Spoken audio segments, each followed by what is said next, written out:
this is my partner in crime, Sarah Bowen.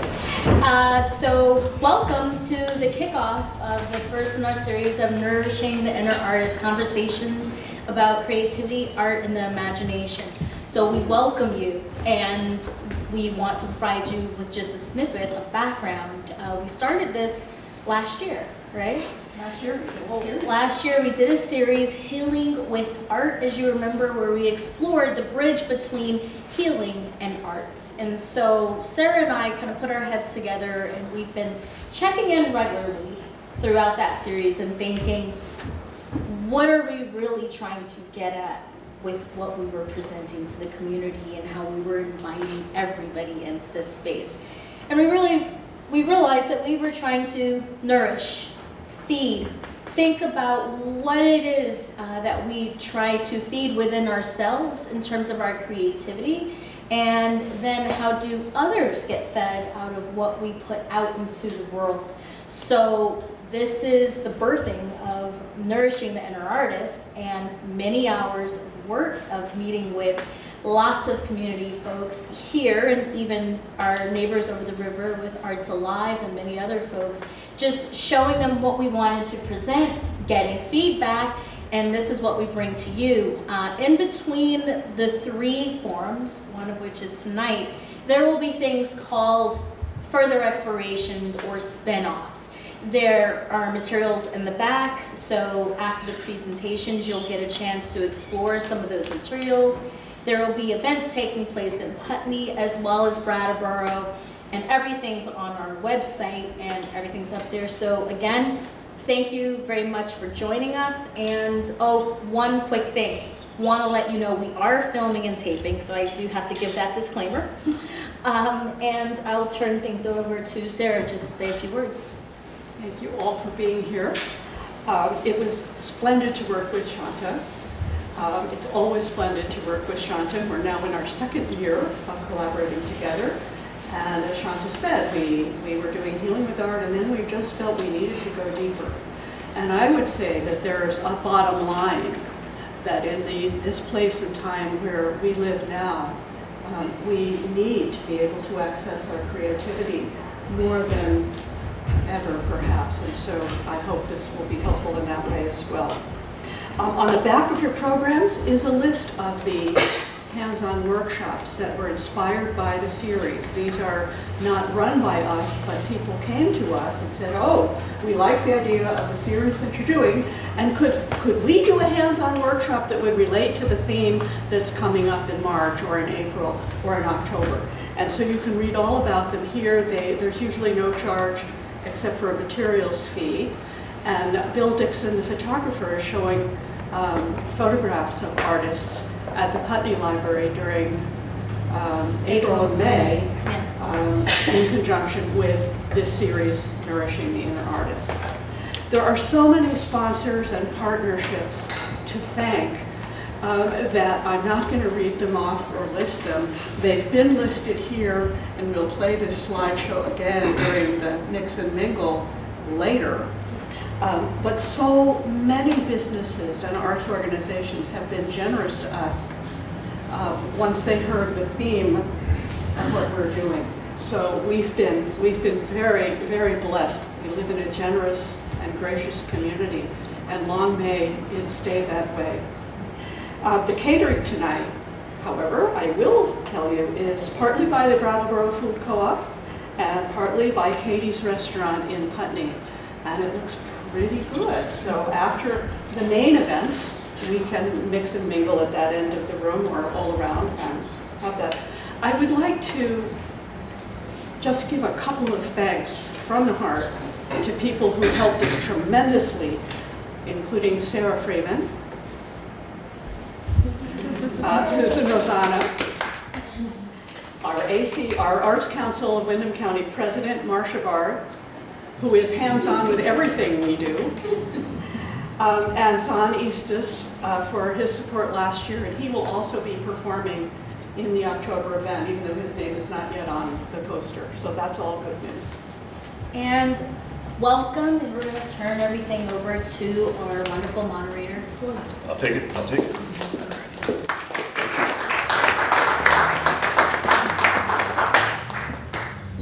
Got my large shoes on, and I'm filling them. Hi, I'm William Forchion, and before we get started, I'd like to say a few things, like you can follow me on Instagram at bforchion. This is so the part where I'm supposed to say turn off your cell phones, but no, turn them on, make sure you, or at Twitter, at actorbat. YouTube, The Dreamer Station, subscribe. Don't worry, it's all being recorded so that you can follow it. Or you can find me at www.billforchion.com.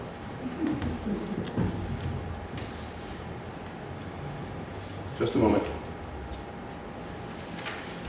When you do use the social media things, use the hashtags I am enough, because you are, or Billosophy. You'll understand that later. This is the very serious part. I've learned this from my children. You can also follow me on Facebook, William Forchion. I'm almost done.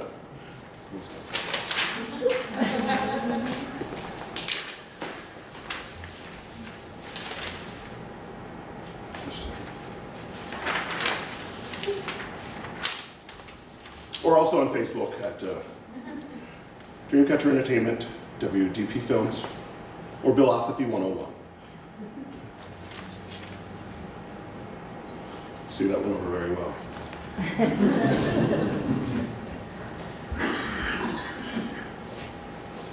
As stated, my name is William Forchion. Many of you may know me as Bill Forchion, and I've just transitioned into the new name. Yes, thank you very much. Uncle Stevie gave me the look of long face. Sorry. No, easy. It's like interesting. I'll get to that. I'll speak to that in just a moment. Where was I? I'm Bill. William Forchion. Thank you very much. Thank you. I have been performing Circus for quite some time, and it's very strange to be back on the stage where I started. I trained in musical theater, and in musical theater there's that fourth wall that separates the audience and the performer. And in the circus, it's kind of an interactive thing. And so I would like to encourage you to be a little more interactive. And we're going to be here for a while because we have a lot to talk about this inner child thing. Pardon me, I'm a little nervous because the fourth wall thing, and I'm trying to break it. And I'm encouraging you to break that fourth wall. It's not working. So, thank you. It was so nice. Somebody breathed over there. No. Oh, thank you. Okay, yeah. Oh, you broke the fourth wall. Thank you. It was so comforting. That's not how I wanted it broken, though. No, just kidding. I'm staying in my light, which is also giving me different. Okay, that's not also not how I wanted it broken. Thank you very much. Because there will be some repair bills for that one. So, what I have just done for you guys is taken the air out of the room in my breath, in the way I speak, and I would like to replenish that air. So, if you all just help me out here by just taking a deep breath, hold it. I know it's not uncomfortable. Okay, let it out. Whew. Goodness gracious. That was so nice. I mean, it was really nice because when we got to that place where, when's he going to say let it out? Something released. Isn't that great? It was for me because I'm now feeling a little looser. I'm feeling a little more comfortable. Let's do that again, please. And we'll take a deep breath in, a deep breath. Hold it. And let it out. Wow, I'm feeling really good about that. That's only a beginning. It's only a beginning. Will you please just help me out with this one more thing? Because I'm relaxing a little bit. I see you're relaxing a little bit. Will you just take your faces and just squeeze them up really tight? Just come on. Yeah, exactly. Go ahead, come on. You got bills due, and you have to go somewhere and you have to be there in a few minutes and you're just not enough time. Just let go, just let go. Feel that? Isn't that great? How that, does anybody feel your cheeks just go bleh? Yeah, thank you. I'm getting nice and comfortable up here. I could stay here for a while. I forgot to start the timer. I could be here forever. Well, I had started out by saying, wait a minute, no, I'm not done. We took a deep breath in, we let it out, we clenched our faces, we relaxed them. There's something that's happening here, something, I feel it, something's happening. We just relax your shoulders just a bit, just raise them up. You feel that tension and just let them go. Yeah? All right, and up, and let it go. And one more time. How many of you are starting to smile just by doing that? Huh? The simplicity of it. It's unbelievable. All you did first was breathe, and not breathe, and then breathe again. Then you tightened up and released, and then you tightened up and released. I'm really feeling good about myself right now. I don't know, how are you? I mean, We're good. rough day? You speak on behalf of everyone. Your proxy has spoken, people. As I said, my name is William Forchion. And some of you may know me as Bill. I just transitioned into William. Back into William. Because when I was born William Dandridge Pickett Forchion IV. I know. A lot of name to wear. And then my family called me Bill. And then it was Bill, because Bill was just too big for that little kid to wear. Baggy teeth, heavy. I was Bill. Bill was cool. A lot of thinking going on. He sat quietly in the corner. I got bigger. And Bill became Bill again. And Bill went to high school and became Goo the Eskimo. It's true, I had these really thick glasses. I gained the name of Goo the Eskimo. Other kids thought it was pretty cool. Goo the Eskimo. And then I became Bill again. William for a short time when I was 17, because I needed to change something. And then back to Bill. And then I became Soup Bone. Worked as a clown, and that was my clown name, Soup Bone. And then I became Bill again. And now I'm William. I didn't grow into that name. I was born with that name, William. And I carried all those other names on my back for a while until I decided to be William again. Now, if you know me as Bill, you can call me Bill. Or you can call me William. Please don't call me Goo the Eskimo. I don't really care for that. Bless you. Thanks. No, really, bless you. I see another one coming, that's why I'm waiting. I just finished two on the back of my coat. Okay, that'll help. Where was I? Bill, William, Goo, Soup Bone. Most of my career I've been a clown. Even though I trained in musical theater, most of my touring and performing has been as a clown. And as a clown, the work that I do is spontaneous, is improvisation. And that improvisation comes from practice. Everything that I do has been practiced, has been seen, tried, and then there's a response that happens because something else happened. Not a reaction, but a response. And most of that stuff, as a clown, also came from observation. My first impulses as a clown came from watching little kids. I watched these little kids and I was amazed. Has anybody watched a kid? Watched a little kid? They're fascinating. Why? Can anyone? This is that part where you break the wall and you tell me why. Why are they fascinating? They do whatever they feel. Exactly. They create a world. They actually create worlds. And I went, how do I tap into that? And I don't care how many kids I've asked. No one would ever give me the answer. It's like, how do you do that? how did you make that world happen? I saw it. And they're like, dude, back off. You're being a kid here. And somewhere along the lines, somewhere along the timeline, we lose that. That world, that imaginary world that actually comes alive, that people can actually see happening right there.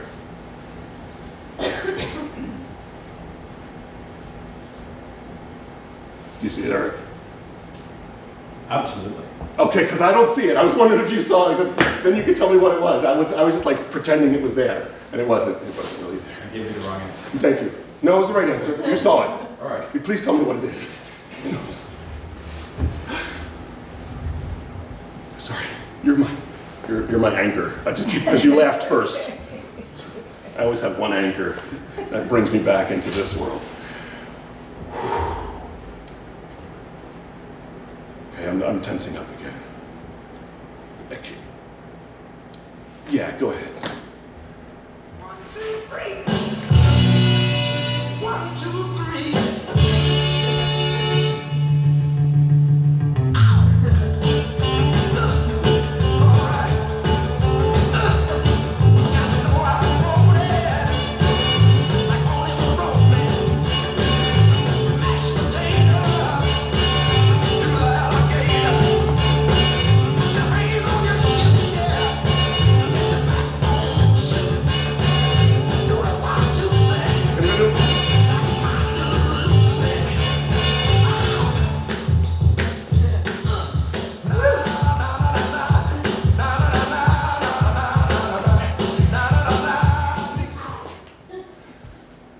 I saw you back there. You thought you were far enough away, right? What's that? Just before the harmony. I know, I caught you. One of the things that got me that inspiration for doing everything that I do was watching my niece dance. Because no matter what it was, if the music hit her, she moved. She moved to opera. And I so wanted to figure out how to do that.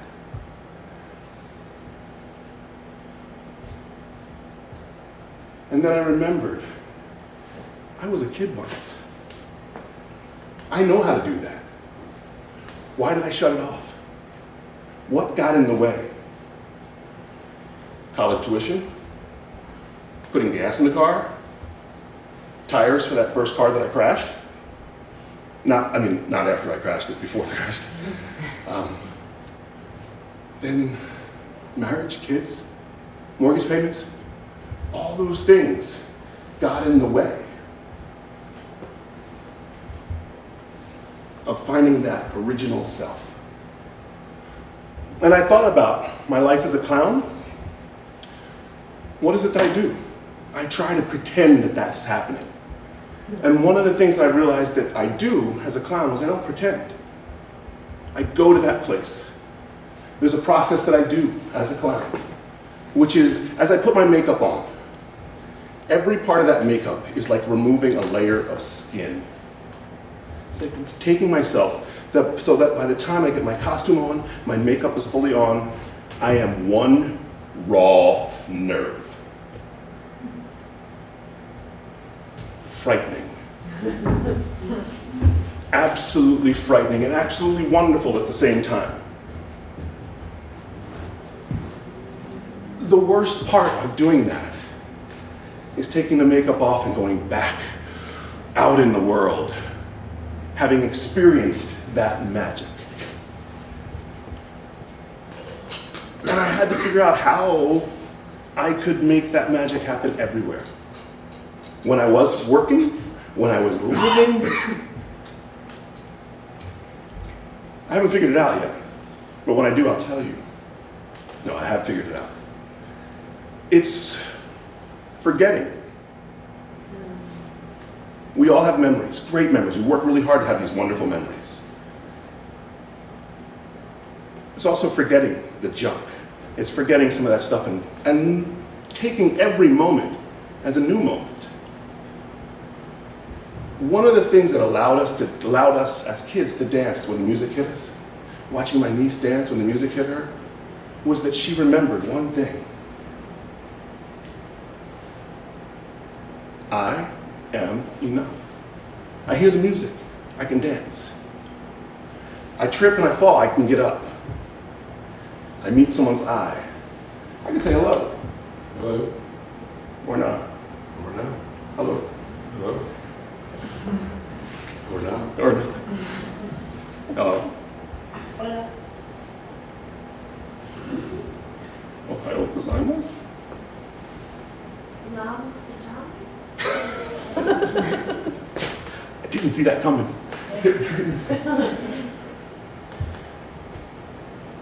How many of you have lived a life where you say, I am enough? 1, 2, 3, 4, 5. Oh wait, you're just doing it. You're just jumping on the train. No. Why? Those of you who didn't raise your hands, what stops you?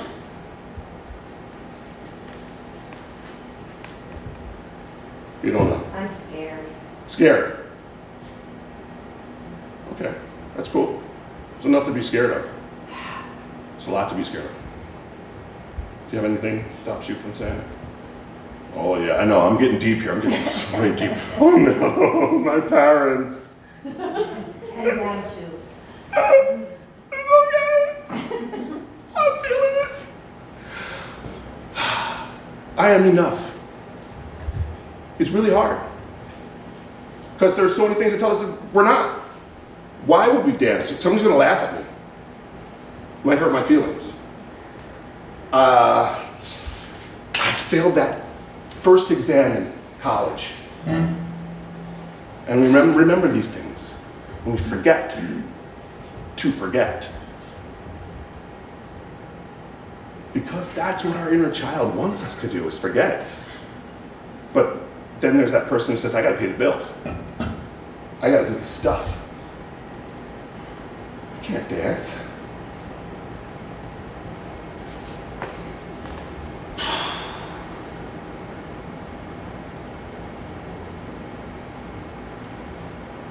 At which point we forget to breathe. And if we don't breathe, we can't laugh. If we can't laugh, we get tight.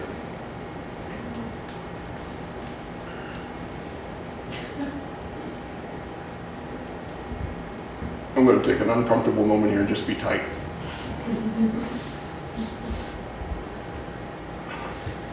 And then I'm going to forget about being tight and take a moment and just go.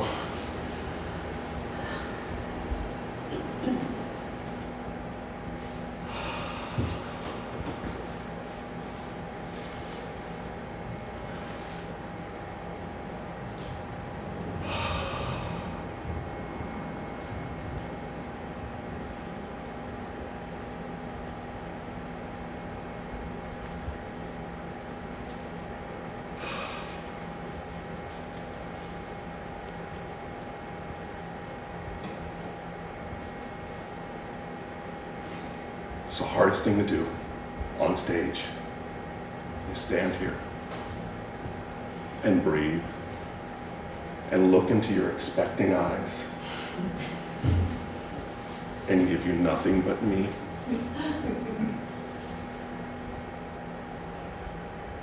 Because if I'm not enough,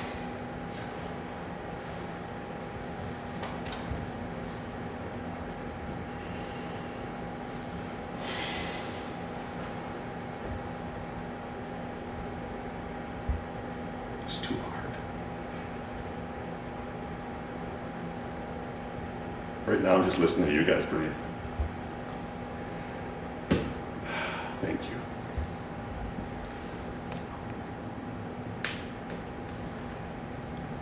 My career, which has spanned circus, stage, I write, I've created with these wonderful people, with many of the wonderful people in this room. And every time I do, I step into that magical world where I have to be enough. and even not knowing what is coming next.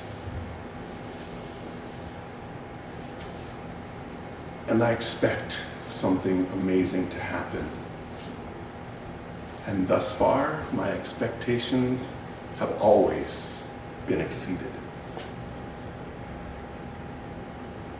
Many of you know what my work looks like, but my work looks like everything. You've seen snippets.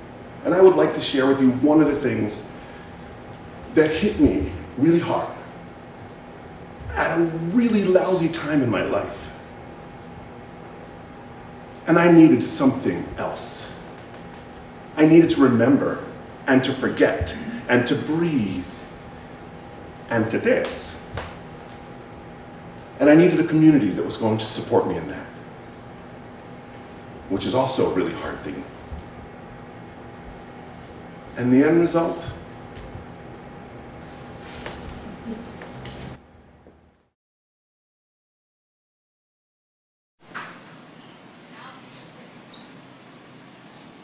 Can I get that? No. Can I get that? No. Can I, Nick, No. Can I get this? No. No. Can I get that? No. Can I get that? No. Can I get that? No. Can I get that? Can I get that? No. Can I get that? No. I really want that. No. Can we get that? Can we get that? It's good to be alive right about now. I've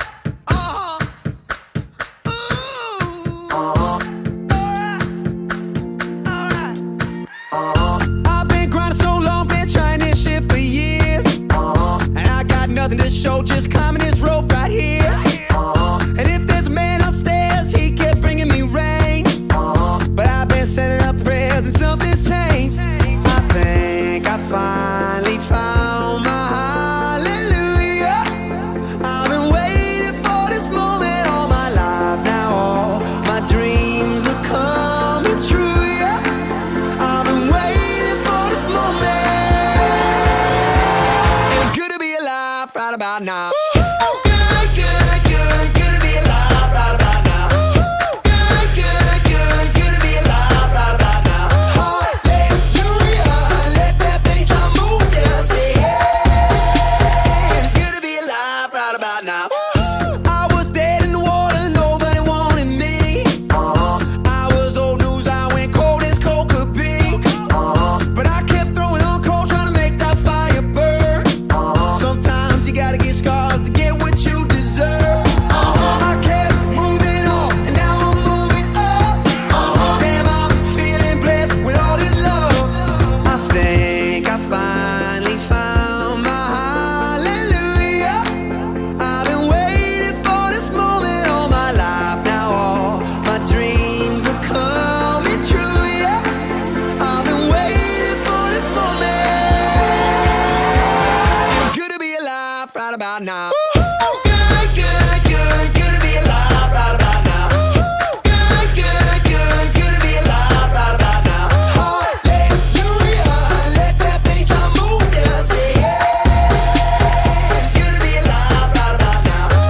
I almost cannot handle it. I could get used to this. I almost cannot handle it. I could get used to this. I think I finally found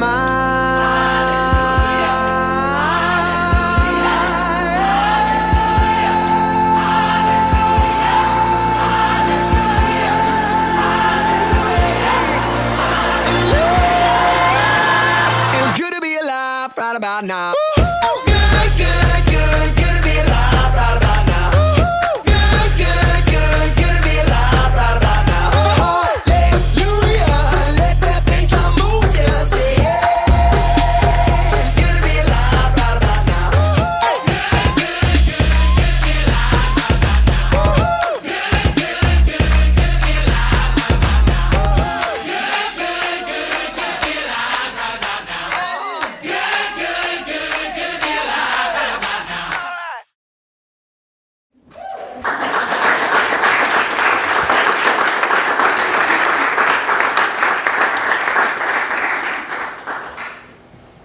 Good job, Dad. Thanks. Yeah. Thanks.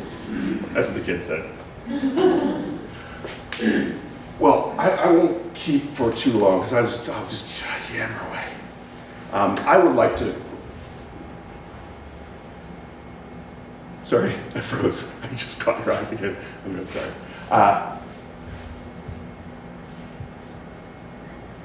Can you help me out with one thing before I'm done? We're gonna do the deep breath thing again. There's a magical thing that I found happens, and I won't tell you too much about it, but we're gonna do it together, and we'll see if it's magic this time, because it's not always magic. I mean, okay, it is always magic. You're gonna take a deep breath, and then you're gonna find that perfect note, your perfect note, doesn't matter what it is, and you're just gonna let out, whatever that note is, and let it go.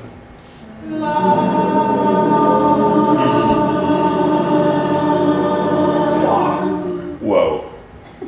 That always happens. It is so cool. Now, there's something else I would like to do. I'd like just to shape this note around, because I'm not a singing teacher, but I think you guys are all singing teachers and sing really well. What we're gonna do is that same note, right? And then I'm gonna give you a cue of what you're gonna do with that note and see what happens, all right? Ready? And. Okay, let's take that note, keep going, keep going, keep going, keep going, keep the note, keep it going. So what I want you to do is try and push me back with that sound. Whatever, change the sound and make it. Okay, oh, easy, easy. Okay, bring me back, bring me back, bring me back. Thank you. That was so nice. It worked. I love when that happens. We're going on the road next week, so if you guys can just meet up here next week, this time, we're gonna get in the van and we're gonna go to Connecticut. Connecticut? Oh, it's good. Yeah, it's better than Jersey. Yeah. I mean, it's north or than Jersey. Sorry if you're from Jersey, because I am. Or Connecticut. No, really, I'm sorry. Sorry. I digress. This is the clown in me that does that every once in a while. I really find the structure and I go away from it. We're going to have Marta Bernbaum come up in just a moment and talk about what you do and the magic that is what you do, and tapping into the inner child and the structure of all that stuff. And okay, I don't know what she's going to do. I have no idea. No idea. Marta, will you please tell these people what you're going to do? Talk about the inner child. Talk about struggle and how it results in elation. Okay. There we are. There we have it.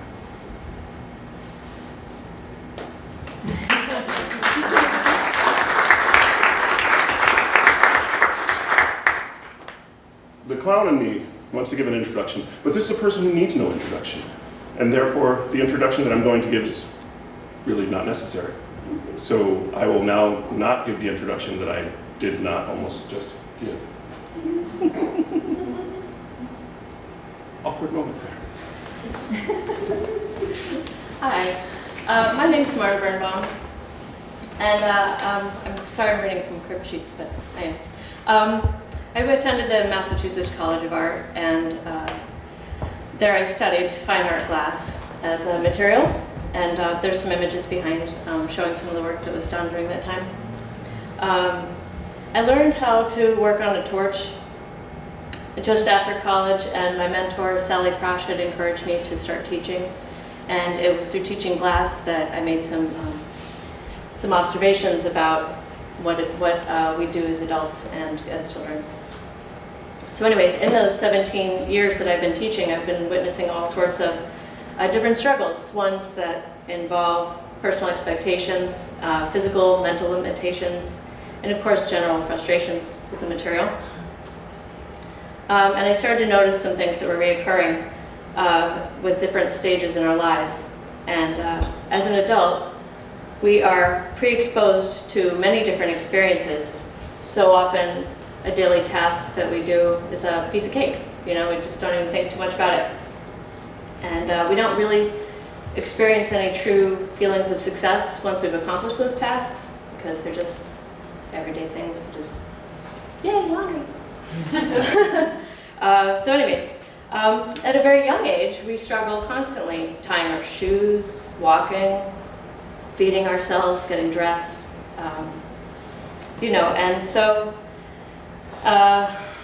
you know, we find that as children, we also are exposed to all kinds of different materials.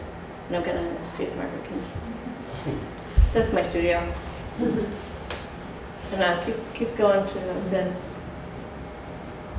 More? There I am in Japan. Oh, hi, gozaimasu. Oh, hi, oh, is that okay, that's To fin? Yeah, okay. There he is.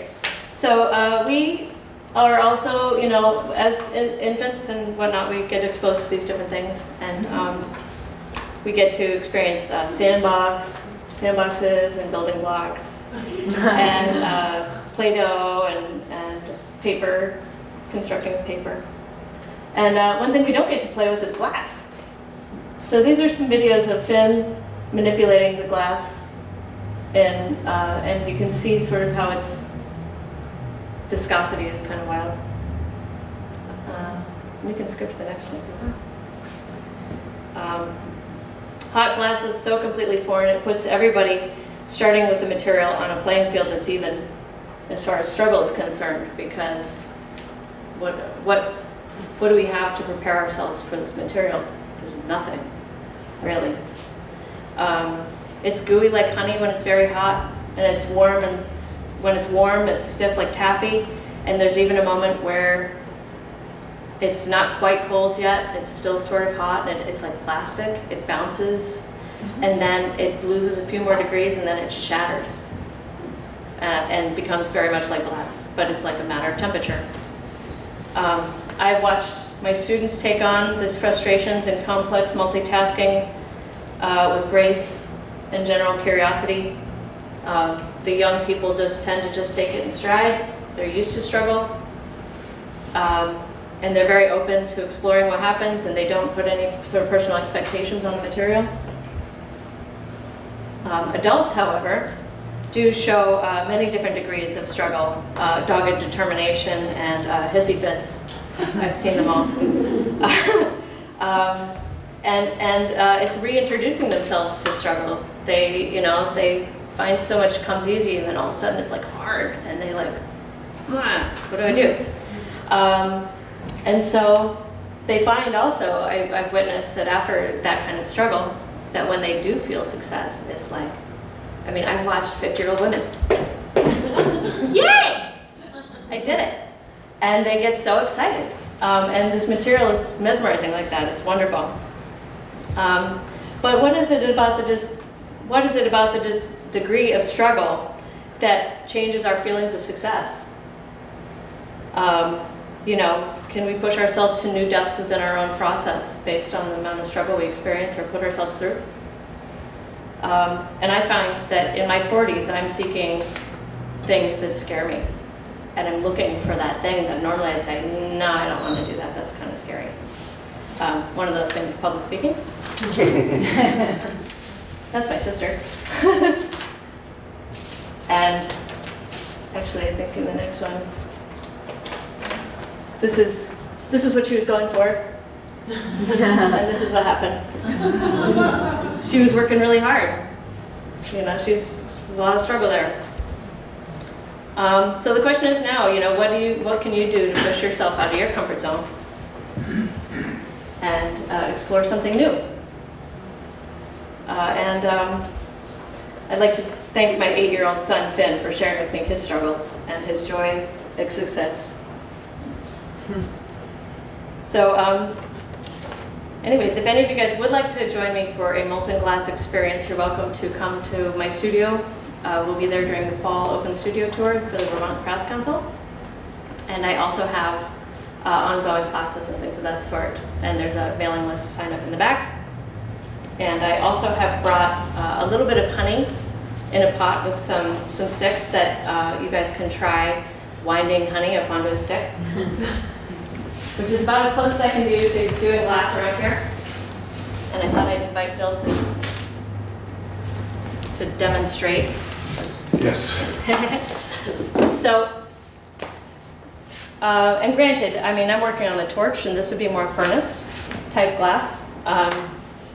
But you sort of dig the stick in and scoop and spin and see how much you can get off the end while you're constantly turning, and if you stop turning, it falls off. which is exactly what molten glass is like. And see just how much glass or honey you can get on the stick. Go, go, go. Do not offer this to a clown. I try not to get it all over myself. The nice thing is you can see what you're doing, because in the furnace it's like looking into the sun. So you have to do that with sunglasses. Nice job. Thank you. So anyways, this will be out back if you guys are curious and want to play with it. Because how often do we get to play with honey? Thank you very much. All right, I'm done. You're done.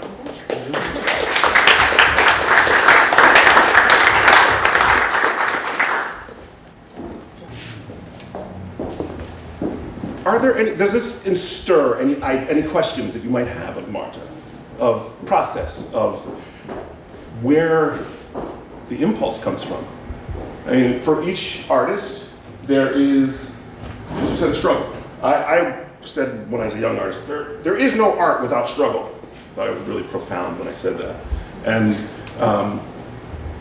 sometimes the struggle is taking the medium and making what you want of it. Sometimes just finding that stuff. And I asked you, what was the impulse to start doing glass?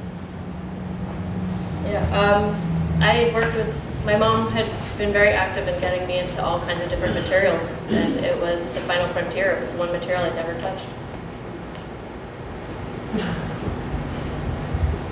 Are there any questions that you might have? Marta talked about the relationship between struggle, learning how to make a beautiful bead out of glass, which you might not have made before, and endorphins, and that children who are always learning new things are being rewarded with the endorphins, and it's something that I had not heard that put together in the same way. So endorphin as happy gene? Yeah, sure, Yeah. sure. You know, Endorphin, the happy gene. yeah, kids are, and the kids are constantly, you know, they're constantly dealing with this stuff, and as adults we've stepped away, or it's become so easy that we don't see the success in our daily activities the way the kids do. And it's remarkable enough that I've witnessed it over and over and over and over.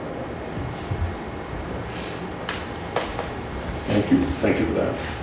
And I will move on to, we'll have more questions afterwards, but a lot of times when we mix up our artists, sometimes you'll forget the questions you may have had for the first person to present or the second person to present. Next, we have someone who I've shared a stage with on a number of occasions and created with, and Ines is amazing. Wow. And that's all I have to say.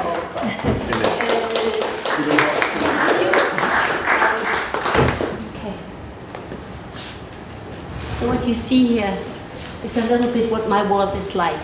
If I would unpack everything, it will be filled with puppets and things that I made. For those who don't know me, I'm Ines Zeller. I'm the co-founder of Sandglass Theater. I have here Eric, my husband, and Shoshi, our daughter. There are several in my family who are taking up the legacy and trying to keep on doing what we are doing. When I heard this thing with enchantment and the inner child, I got a little, the inner child thing is a little bit a difficult word for me, because child has that little bit of connotation of childishness and being immature and doing only what you want and not facing the seriousness of the world and everything. So I looked it up and I thought maybe I can get some ideas. And it's of course a very psychological term, but a few words stood out when I read it, and I will read those to you. It said here about the childlike capacity for innocence, for wonder, for awe, for joy, for sensitivity and playfulness. And I feel that what I'm committed my life to has all these things together, but not only the play, it's also the serious play in it. We are too often ready to put the puppet into the place of the child, which is beautiful. And I like to carry this on, but add on also, keep that playfulness, have that innocence, have that wonder, the awe and everything, but with something that I experience as an adult, so that it doesn't just stay in the childhood. And so, when I look at the work, which sometimes looks very innocent and playful, I think there's much more depth to that, that we are often willing to admit. So, having said that, when I was looking for what I could bring, and I did not bring any things that we can project, because that's not what my work is about. I could have brought many things, clips from shows we did, but I thought it's more about the artist today that I am on top of the performer. So I'm walking a little between the performing world and the world of the artist. And here, when I thought about the theme, I thought about, somewhere in our workshop, there is a puppet, my very, very first puppet that I built, and I found it in a brown paper bag. And it was in pieces, it was all undressed. I did this yesterday, and it still had, so I built this 50 years ago. And it all had old threads and things that I tied the joints with. I cut them all off, put new ones in. I had at some point even washed this. And here is Till, my very, very first marionette that I ever built. Till is not very sophisticated in the way, I mean, he actually is sophisticated in some ways, that he has a really nice control, and also that he actually can really walk and move all kinds of body parts. And he can say hello to you. He can wave at you. So that's about all I want to show you about Till. So that was the very, very first puppet I ever built. Now, the latest puppet I built sits over here, which is a puppet for our latest show called Babylon, a show about refugees. And this is Tante Gretel. And if you look at her and look at Till, there is a 50-year difference between them. There are 50 years in between. A lot of time to collect experience, to get better, to understand what my work is about. I need my little sheet, my little cheat sheet. Right? We need our cheat sheets so that I don't wear off. Okay. Yeah, so I said that I started out as a performer. I was always been creating since I was small, but the performing part really became a big part of my career. And so the creating part, meaning building or doing even other things like painting, that kind of snuck in later. But there are parallel paths, the creation and the performing, that inform each other. So in the way my performances go, our performances go within the theater, my art grew, and my growing art informed the performance. So there is a correlation between these two things. Do you understand what I mean? So over these 50 years, these two paths, they're very close related. They help each other to raise. And the bar I'm raising for myself, because I am exposing these things to an audience, which is a very courageous act. And I'm scared of what are you going to say about it? With an inner child, maybe a child doesn't care so much what others say, but I think a child hears when someone says, "That's awful what you did," or "That's not nice," and I think it can scar you for life. And I think it's very important to overcome that, and I think there you need a certain maturity. If a child alone can do this just with its inner child, I'm not sure if that's possible.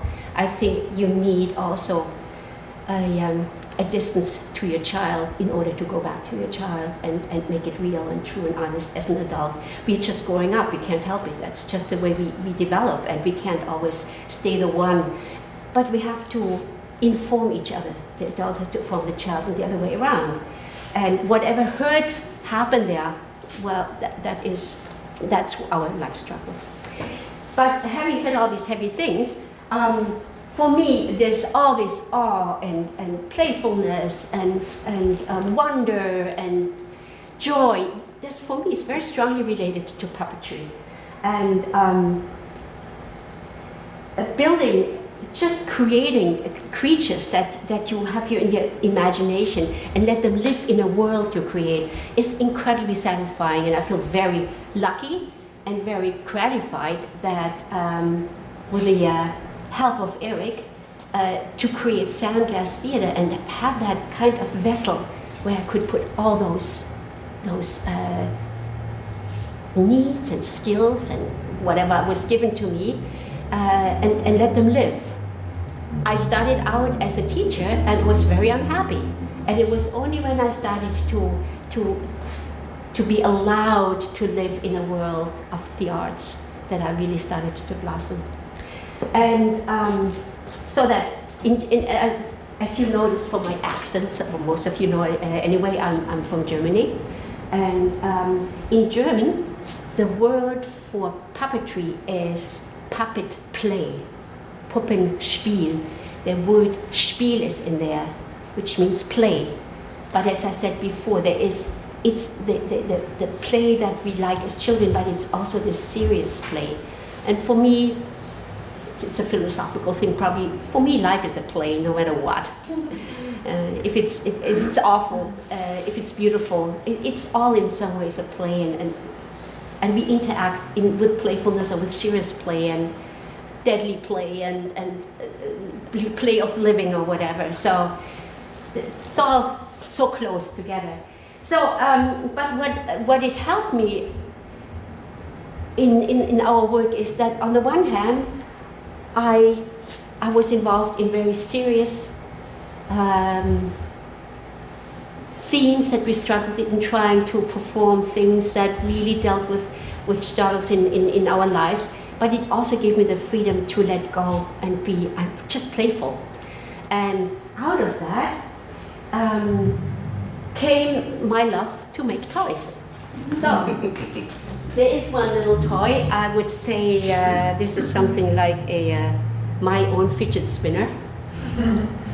So, and again, you see the puppet in here made out of pipe cleaners, masking tape, and duct tape. And there was a need for me to create something that is joyful. And in 2013, I made a decision at the beginning of the year that I would build one of these every day, one of those figures, for 365 days. And I really built 365 of these critters. And then and we traveled a lot, so sometimes I had to work ahead or I had to catch up. But I did it. And in terms of play, so I would encourage you. What I love, the idea is making a deal with yourself at the beginning of the year in order to tap into your playfulness. Is see, every day of the year I'll make a ring, no matter what it's like, out of tape, out of whatever comes across. And I got this idea only because I was in a little museum and someone had made 365 rings of the year and put them on the wall on a big piece of wood. And I thought, what else can one do for every day in your life without wearing yourself out? Well, so I have another plan in my head, but I won't tell you. But these were my fidget spinners. So you can play with them. I would like you to play with it. If it falls out, don't worry, they go back. Just a moment. Please spin the little, we call them flying munchkins. There's another version of this. Can you actually see this here? This also, it can come out and you can do the same, but on top of that, yeah, I'll move this. We can just do this. And then you can just watch it. I mean, there is a childlike thing. It's very simple. And I just enjoy watching this thing going around and round and round. And I don't know why. And it's not important to me why. I just know I enjoy it. So creating these kind of joyful things has become something healing, something that fills me with joy, and then I can be joyful with others as well. It flew away. It's a flying munchkin.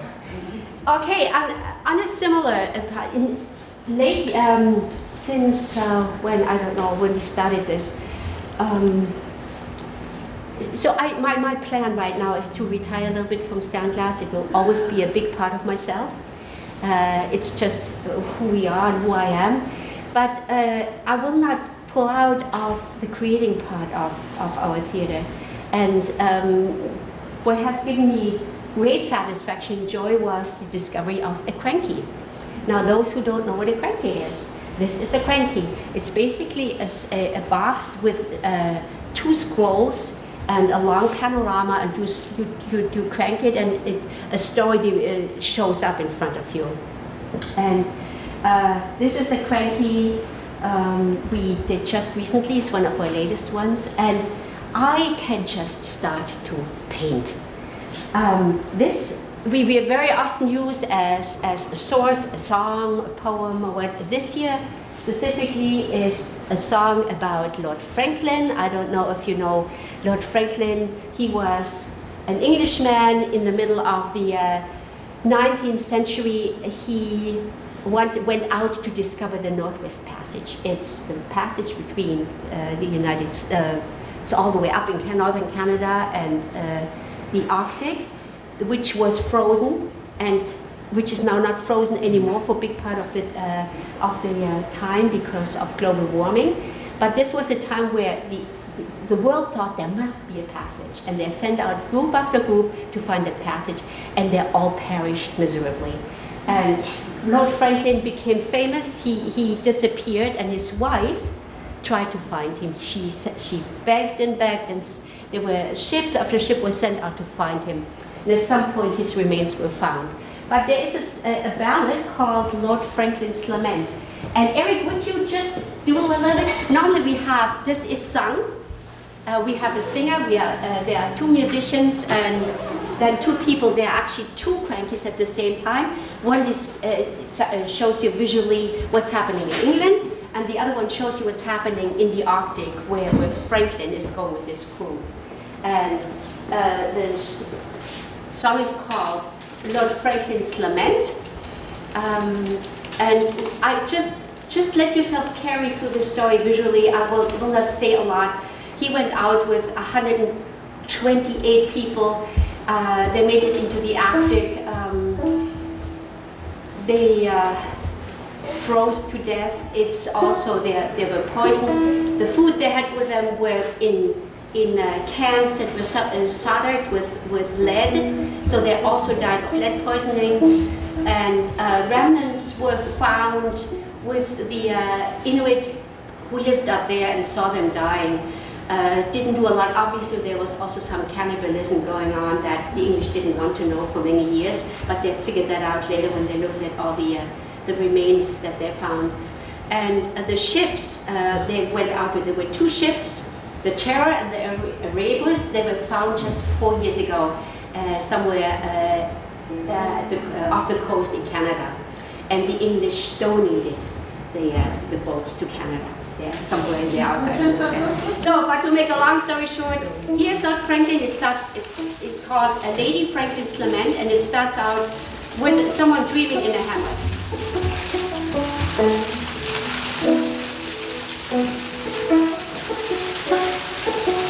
This is Lord Franklin. He really looked that way. I looked it up.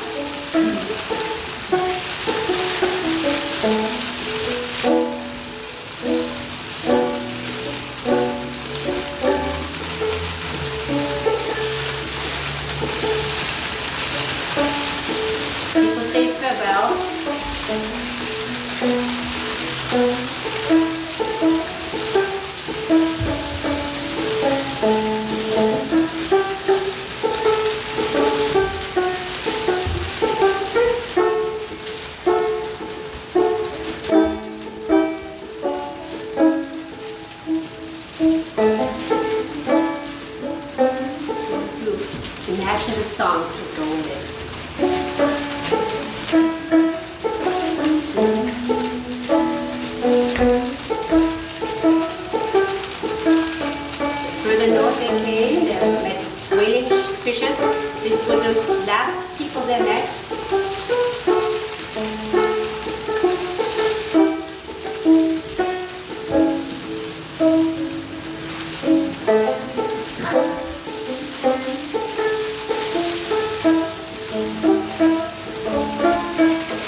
15 minutes.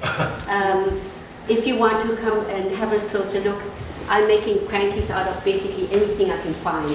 And that's the other thing that where the playfulness and the joy comes in of creating. I can barely go buy a candy wrapper and I'm thinking about what can I do with it. These are all little different stories. Just a small, I don't even know what's in there, probably chocolate. You can see this is a box that you get fruit in, but cut in half. This is about the smallest. There is even, I have one made out of a matchbox, which I didn't do myself, but it's a little jewelry box. And they're all, if you twiddle here, they're all showing something. This is, you see animals behind the bars with a little thing at the end. And then that was, can you see this? Yeah? Okay, I will quickly do this. This is there was jam in it. So, and this is just a little visual thing, talking about playfulness, childishness, joy.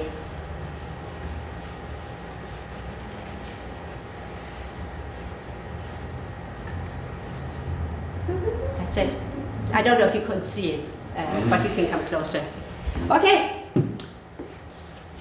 That's it. Thank you.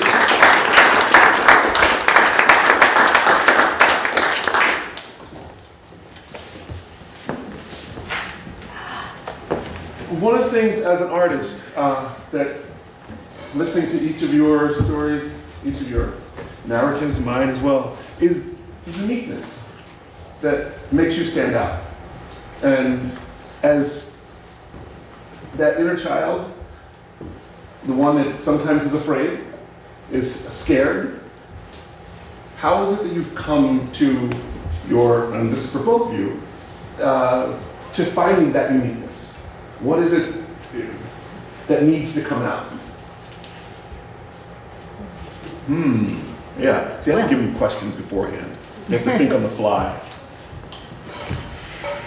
It had to come out. There was no other way. I don't know. If I hadn't been able to do this, I probably would have gone insane or would have been very unhappy. But it always came out. And if it wasn't being able to build puppet, I would make clothes for my kids' dolls or invent toys for them or play. So I think what I am is I'm obsessive creative. And if you have that kind of obsession, you have no choice. Either you're able to do it or you drown.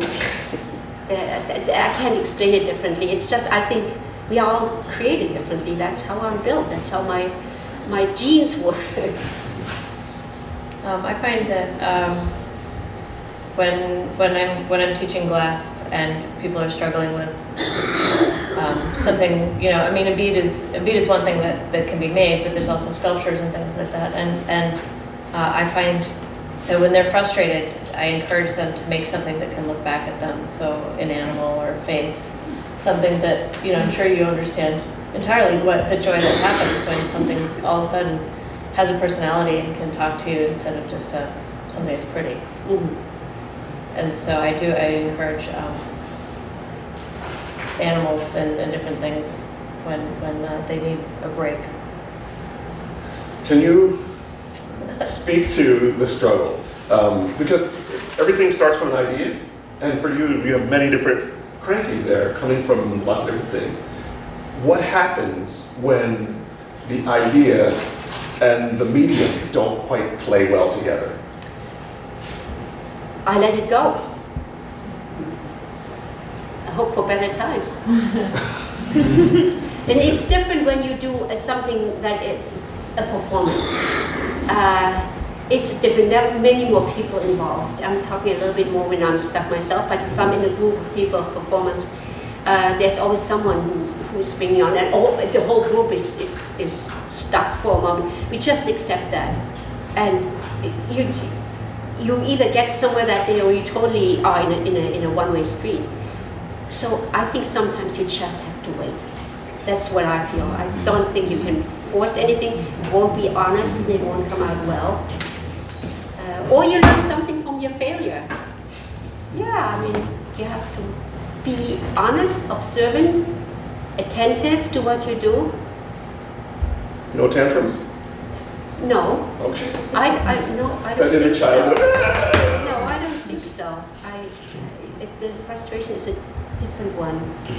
It sits deeper than just a tantrum is actually good. Okay. I think that's a cleansing thing, a tantrum. But if it's much deeper, you can't really get it out. That's when you have a block. That's I feel when you have to really work with something else. I don't know what it is. Let it go, accept it, try another day. With fabrication of an object, if you want to perfect a skill, oftentimes repetition. So I've had groups of students who had been with me for a long time, and I encourage them to each choose one type of design that they wanted to perfect, and then they all made 16 over and over and over and over again. And at the end, we all actually put our rejects into the bag, and we all took a piece of each other's struggle home. And so we have like a group. I have a group bracelet that's made out of these students and their process. But your fidget spinners, you made 360. So by the end, your craft, the repetition of this fabrication is, I'm sure, evolved quite a bit. Can you speak to the enchantment that either comes from the process or the result? That magical, is there a magical space? Yeah. I mean, hot glass.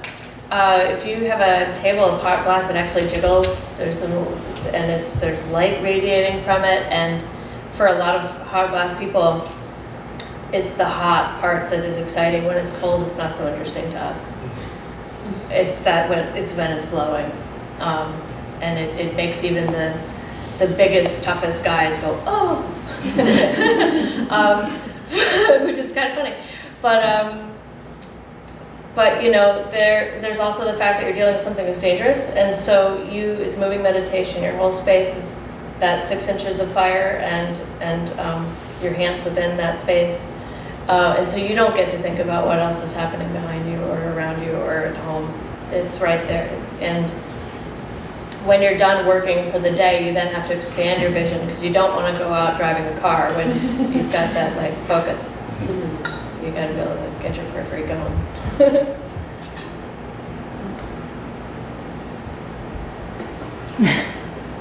What was the question? Was about it was about the enchantment of the process or the end result, or even the idea phase. Yeah. I sometimes can't sleep at night because I'm so enchanted with the idea that I have for the next day. It gives me a lot of force and joy. I think if your mind works, keep it. Then I know if that works, then I know I'm okay. Once that dies, I'm not so okay anymore. I know, but that's what it is. I get up the next morning with a new idea. It excites me. It's lovely.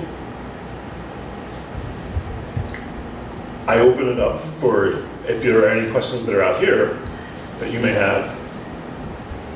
No. There's a lot of Maria. Well, as far as nourishing the inner child, a lot of people have the desire to create, but feel very critical of their work, are embarrassed to share. And I was just wondering if you have advice for people in terms of how they manage their inner critic or their fear of that kind of vulnerability. I spend a lot of time. I always can very easily find some aspect of it that I really enjoy. And the material glass does lend itself to playfulness. And so, it reminds me, I had a student who was a rocket scientist, and he kept going, is this the official way? Because glass, it's so playful. It's bright colors, and it's gooey, and it's got this goofy sense to it that it can be very goofy, and it can be very serious, and everybody's energy comes through it differently, and I can actually identify if I start working with a group long enough, I can pick out people's work without knowing actually who made what piece just based on the energy that's in it. Because everybody's reads differently. And the thing is you might be attacking your own work because you don't like it, but somebody else sees that energy, which is you, and they love that because they love you and they love what they see in it. And so, you got to put it out there because somebody's going to respond to your energy. It has very little to do with how you feel about it, because they're going to feel you in it, and that's what they love. Yeah, I think that I concur with you. I think you also have not to listen only to yourself. You have to open yourself up and believe what others say, because that inner critic also says, you only say that because you like me, or you only say this because of that, because that's really undercutting this, undermining yourself constantly over and over again. You just have to listen and just be fair. What others say. I'm going to answer that as well. Because the critic thing, I work with students as well, and also being creative. There's the concept of creative criticism, and creative is the building up of something, and criticism is the tearing apart of it. And I've found that there isn't such a thing as creative criticism, because it equals out to nothing. And as a creative, to critique, you have to look outside and see. And it's difficult to be creating, which is an internal thing, and looking out at the same time. So I encourage, when I work with students, to focus on what the task is at hand. I will be the person who will coach them through that process and give them feedback on what it is that they're doing. And they are in turn to be in that space. And as a performer, when I'm creating something, I have to shut that off. I have to shut off the director and the producer's head and rely on a director or a producer or an outside eye, and I'll create in this space without any critique. I'll throw out there, if one extreme to the other, to create parameters in which to work. And sometimes, and this is a lesson I learned from my daughter when she was 4, I had made a mistake at something. And she looked at me and she said, "Dad, that's not a mistake, that's learning." And to realize that that's how we learn, is we have to trip a few times, or we have to go out, color outside the lines in order to find that to happen.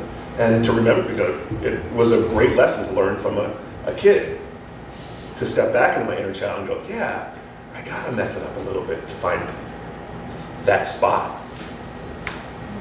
Eric, yeah, I'm interested in the part of this process which bypasses the idea, which is a discovery, or the way that your materials lead you. And I wonder if you could talk about it, because I don't agree at all that things begin with an idea. Okay, that's fantastic. I mean, they might begin with an impulse. Right.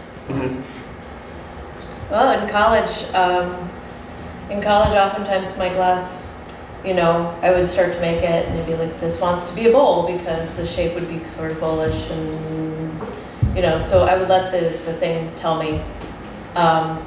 Although I now know that I can actually manipulate the heat and change, and affect it in ways that it will become what I want it to be. So I can set out to make a bowl, heat, adjust the heat correctly and make the bubble blow out in a way that would be a bowl. Whereas in college, before understanding that, instead of fighting with the material to become what I wanted, I would just ask it what I wanted to be and then make that. My husband works very differently. He fought for everything, but now he knows how to set up his heat, and it happens now very fluidly for him, and he's no longer wrestling with it as much. But that's a lot of what I talk to my students about, is about setting up the experience, but there's also quite a bit of getting to a place and then saying, okay, now what do you want this to become? You have this raw material that's interesting. Do you want it to become this or that? And then can direct it from there. Not the answer you wanted. Yeah, well, no, it's about the impulse as opposed to starting from the idea. Would you like to feel that? Well, no, I think Yeah. I know it's exactly where it is going. Mm-hmm. Yeah. I would like to also feel that, because for me, it varies. Sometimes it is an idea. Sometimes something will pop into my head. There are other times when I'll have an impulse that is a piece of music.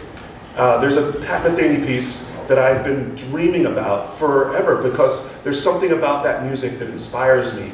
I don't even know what the creation is going to be from that music. I just know that it's going to be, that I want to do something with that piece.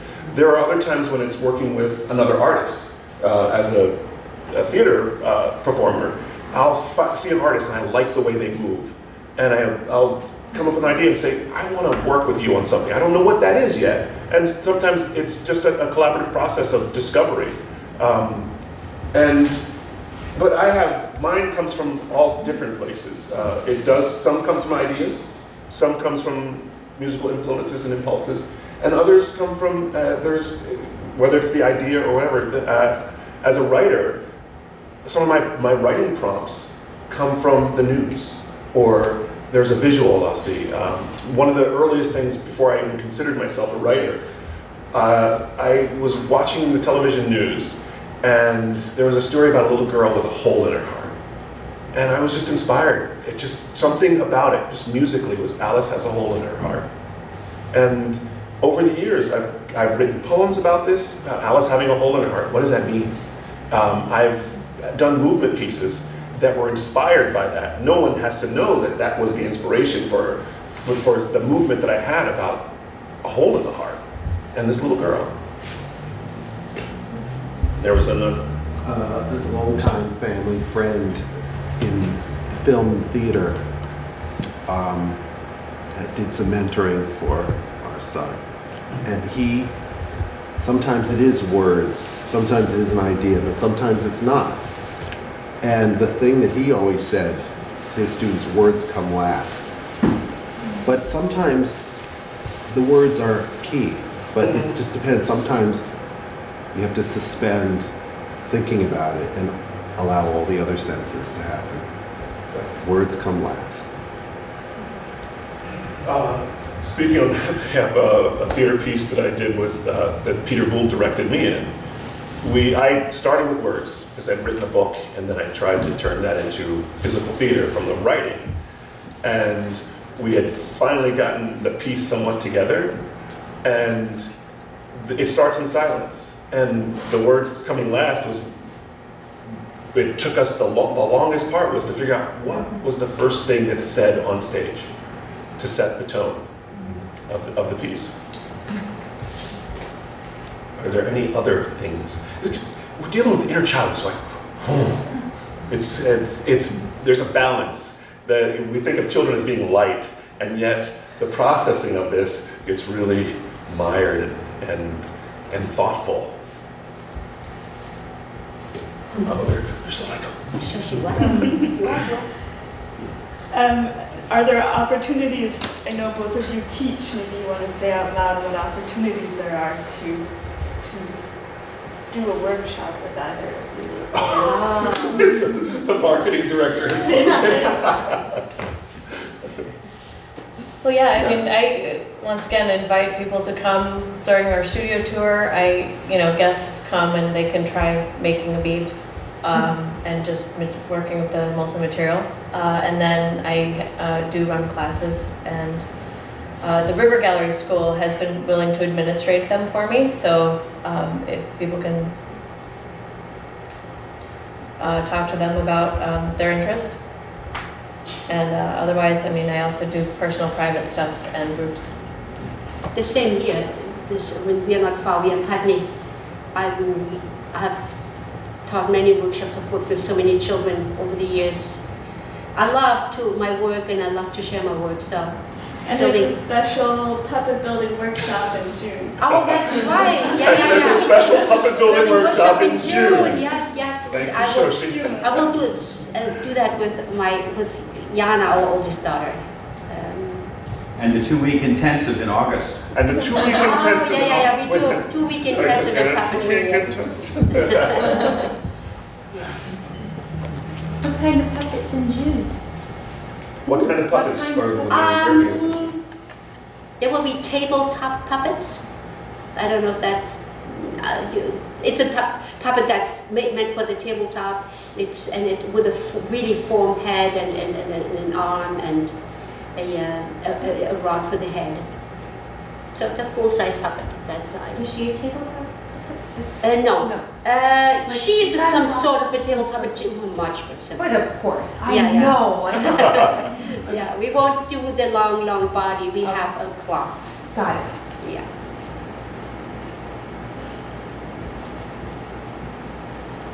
There's a lot of thinking going on. I can just feel the process happening out there. I think we should also, I think we Yep. should all just spend more time with kids. I have more of an observation than a question, but you were talking about, we all have this creativity as a child that we gradually suppress as we become aware of it being adults. And yet, you were talking about how everything you picked up, you started making something. And there's this creative drive that musicians and artists have that is like just this whole step up from the app. I mean, it's not like everybody can't make something, everyone can dance, everyone can sing, but that drive to create song or art, there's certain people that just have this whole other, like fifth, sixth sense about this is what I have to do to exist or I go crazy. And it's a fascinating thing to see the variety of how that bears out. And it's great to see the diversity of you three all coming into something in a different way. From that observation, also, I'm speaking to, in that need to create, there's not only a need to create, but it's almost it's to me, from many artists, it's like they're creating a vocabulary that is uniquely theirs and translating it through whatever that process is, glass, puppetry, a painting, movement for me, a way that they can communicate that intention of the soul. Many times you had said that you have to create. And it's something that I've said many times is, if I couldn't do this, this is what I would do. It's not that I can't do anything else. I've been a janitor, I've been a waiter, I've done all these things, and I've enjoyed it as well. They also have informed me about how to express myself in this way, whether it's through writing or theater or music or dance or clowning. Yes. I've seen your dad video before and loved it and wondered at the time and then wondered again. When you and your kids were bopping through the co-op and Brown and Roberts and the crosswalk, did you actually have the music playing? Or were you just bopping around and it then fit the music well? I'm not a perfectionist, although I've done film and video production for a while, a little company that does that, and I've also worked on Hollywood productions, and know that the process of believing that magic is going to happen and everything's going to sync up musically is out the window. So yes, I did have music playing throughout. Sometimes some of those things are edited out. I had a little speaker strapped to my side so that everyone around me could hear the music as we danced. And I had my phone in the jacket pocket. The idea of that was I had worked on a few music videos and I know about sound syncing and all that stuff, and I wanted to make sure that everything synced up beautifully. Nice. I also wanted it to have the feeling that it was just something we threw together. There's a lot of, even something thrown together has a lot of planning that goes to it as well. And that's where I get out of the creative head. Well, there's another part of the creative head, the producer side, that each of the places that we went to, my movement may have been spontaneous in the dance. Everything was planned out. All the shots were completely planned out in Brown and Roberts at the co-op. I would ask the people who were going to be in it if they wanted to be in it. And it's the only film I've ever done around town where I didn't actually have everybody sign releases on. I normally have the releases signed. I normally have everything taken care of as if I was running a Hollywood production. What about the girl on the bench? Was Is she part of what you were doing? Yes, she's one of my, both of the two people on the bench, they're now married, was a Her former student. response was brilliant, the way she sort of just slowly, all right, I gotta go with this. Yeah. It was very genuine. The only person who wasn't part of it, believe it or not, is the guy with the long beard who walks in front. He had no idea what that was happening. Yeah. Perfect. And then afterwards, I was like, "Do you okay me using this?" You know, so I had to clear that after. Yes. A long time ago, Douglas Cox, who's a violin maker, he gave me a sheet of paper with a slogan on it. I can't remember who wrote it, but the slogan or the saying is, no human activity can become excellent unless the world provides a space for its practice. The world provides a space for its practice. And that's what you and Eric did with Sandglass, created a space. And then of course through that is Kumyan, there's your Shoshi and so forth. And you created your space like that. And I'm thinking about, you know, you can tell the difference between a tennis player who's really a tennis player, or a skier who is just or a puppetress, or, you know, somehow they want to do more because there's a tremendous satisfaction. There's this excitement that happens and they can't get enough of it. And then other people, I watch people, you know, the night watchman standing there, and I think, I that's amazing. I couldn't do that, but they can. So there you go. Speaking to that, I believe that there's a resonance. Something resonates within them. Of course, with vibrations, that resonance, you're right. The breathing that I did at the beginning, where I had you all take a breath and hold it, actually I was inspired by, at Sandglass, Voices of Community. A few years ago, Mugabe was there. And what is it, Men Under Guidance? Acting before early extinction. Acting before early extinction. And they had done an exercise of breathing in and out, and breathing in and out. And they talked about that, our interpersonal relationships, and things that are really precious to us. And they asked with a school group, how many of you would share underwear? And of course, the kids are like, who would do that? And then continue to breathe in, breathe out. And I know where you're going with this. Do you realize that the air you're breathing in right now was breathed out by somebody else earlier, just a moment ago? And that's really personal. That you've just taken something that went inside someone else's body and one came back out, and then now it's in your body and going out, and somebody else is going to get that in a moment. That to me is also like the ideas that pass through us as artists. And there are many times when I'm in a room full of other artists where, boom, well, all three or all of us will have the same idea at the same time. And it's that vibration that has passed through in our breath that we've each sucked in, breathed out, sucked in and breathed out. And many times we come into that wonderful harmony. And I know that sometimes that happens in church groups, that happens in school groups, that happens in groups of people where we all start to vibrate in a way that creates something powerful. And why is it that the human race has so much difficulty in universally harmonizing and vibrating and having resonance together? We have our inner critics. That's another story.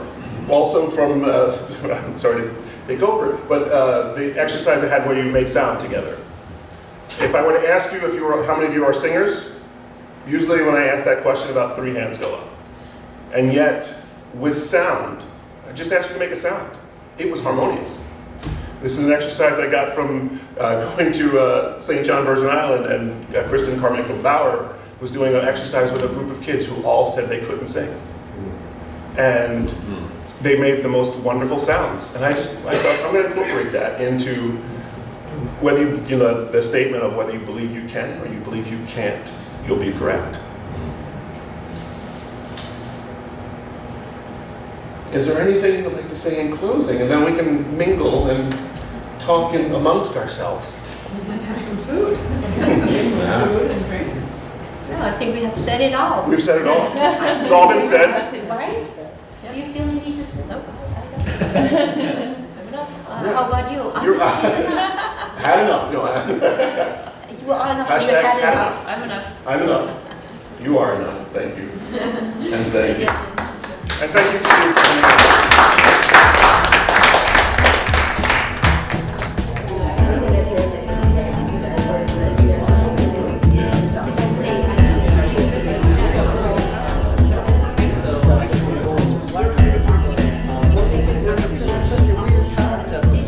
I thought that